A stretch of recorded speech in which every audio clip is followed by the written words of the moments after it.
Penny, how are we doing on time? Do we have time for any questions? Yes, we have like 3 minutes. Okay, Mr. Davison. Yes, I have a question for Principal Bump. Okay.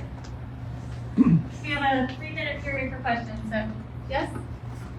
Yes, given the recent ruling by the Honorable Judge Hilton in the TJ admissions case, in which he determined that it was racial animus he mentioned both you in the ruling and the Fairfax School Board, that there was an intent to racially discriminate against Asian students.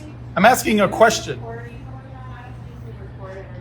She doesn't have the vision. I'm asking you, are you going to change your opinion on the current admissions policy that's racist against Asians and apologize to the 30% of the Asian students? At our PTA meetings?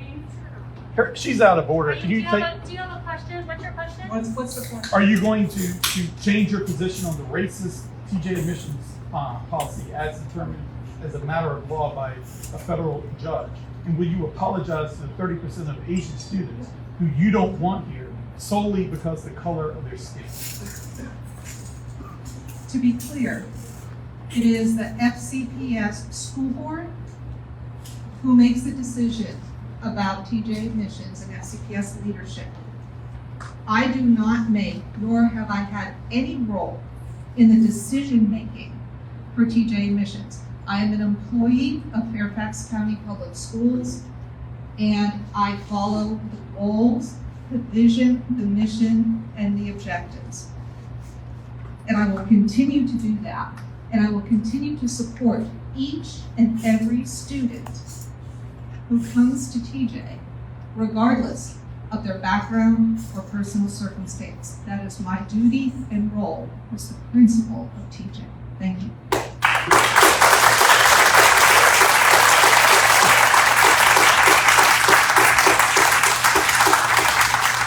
The judge called you a racist. No, excuse me. I did not. She talked over I did not recognize The judge you. called you a racist. I did not recognize you, Mr. Davison. Would you like to stay? Please wait until you're recognized. I allowed you to. Point of information.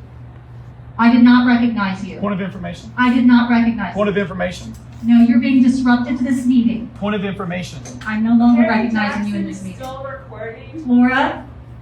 I move to remove Brian Davison from the meeting for repeatedly violating the rules of the meeting. Second. Okay, I don't know if everyone can hear, but she moved to remove Brian Davison from the meeting for repeatedly violating the rules of the meeting, and there was a second. Would you like to speak to, wait a second. Laura, since you made the motion, would you like to speak? Here's the mic. Mr. Davidson, you've been warned multiple times, and the meeting is early.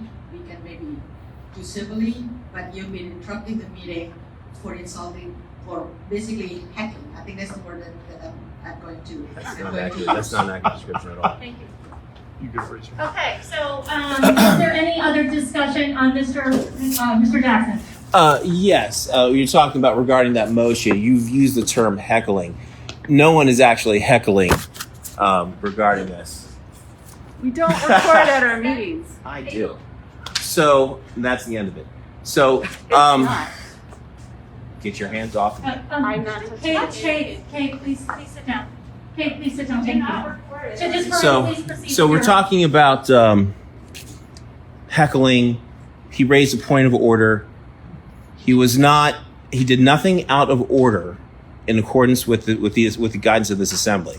And now you're trying to banish a parent who just had a point of view from the meeting.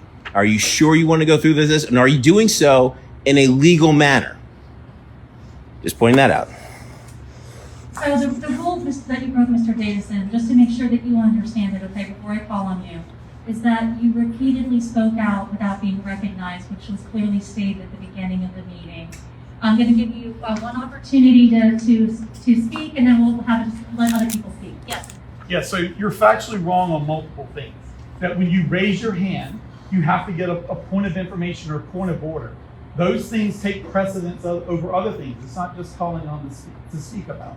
Number one, this woman over here who's dancing all around and physically assaulting Harry Jackson made multiple comments and you never said a word. We even pointed over here. And the notion that you're being fair or anywhere where unbiased is absurd when you just let this woman jump around and dance like a fool. And I simply made a comment about a federal judge who determined the principal of this school was racist. It wasn't that the policy discriminated against Asians. He said that there was racial animus, which means that that woman is a racist. And that's why the policy was overruled. And you're sitting here saying, I can't even make a point of order or point of information to ask you why you won't do your job with respect for this woman over here. The requirements to kick somebody, first of all, you can't kick me out of the school. That's not going to happen.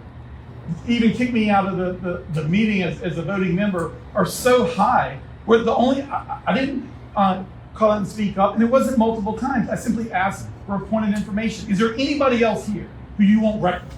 Mr. Davison, it is my decision that your repeated disruptions are an intentional act to try to disrupt the business of this meeting, and I will no longer be calling on you in this meeting. You are welcome to stay, and you may vote, but I will no longer be calling on you, and I will ask you to please just do not speak out and continue to disrupt our meeting. Please. We have a lot of business to get through. I am not going to entertain the motion to remove Mr. Davison from the meeting, and I'm asking you one more time to please let us move on with the agenda. So, is the teacher's report.